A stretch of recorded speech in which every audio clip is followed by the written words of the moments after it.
Bukod sa Senate presidency, inaasahang pagtatalunan din kung sino ang uupong presiding officer sa impeachment trial ni Vice President Sara Duterte.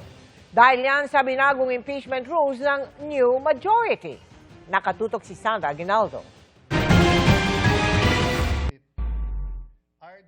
Ang nagpapatuloy na agawan ng liderato sa Senado may epekto sa impeachment trial ni Vice President Sara Duterte na inaasahang magsisimula sa July 6.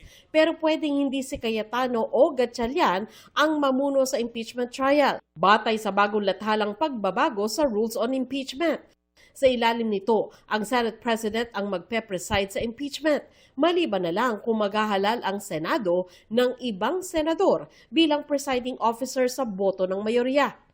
Panukala ni Senador Tito Soto, pumili sila ng senador na abogado gaya halimbawa ni na Senador Cheese Escudero o Senador Kiko Pangilinan na kasama nila sa binansagang new majority ng Gatchalian Bloc.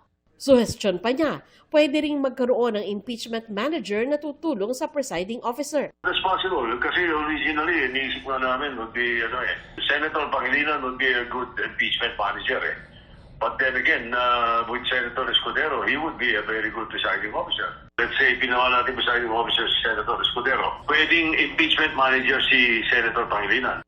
Tingin ni Soto, bukas naman si Gatchalian sa paghahalal ng ibang presiding officer kahit siya ang acting president ng kanilang 12-senator new majority.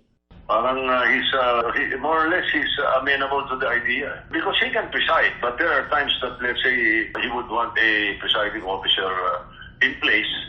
Kaya namin nilagay yung rule available. Ayon naman kay dating Senate President Franklin Drilon na veterano ng ilang impeachment trial, may advantage ang abogado. Pero kaya din namang mamuno sa impeachment ng hindi abogado. It is an advantage if you're a lawyer because then you can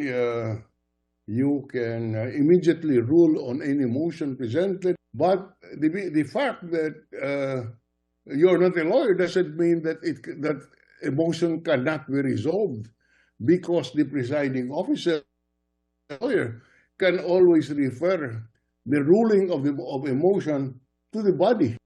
Inanunsyo naman ngayon ng House Prosecution Panel ang hanay ng private prosecutors na makakatuwang nila sa impeachment trial na inilarawan nila bilang mga bigatin at veteranong abogado. Nagboluntaryo ang mga ito at libre ang serbisyo ayon kay Lead Prosecutor Representative Jervin Luhistro. First batch pa lang daw ito at meron pang susunod.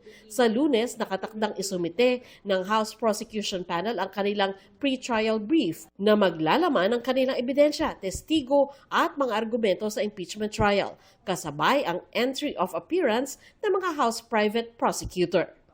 Sandra Aguinaldo, Nakatutok, 24 Oras.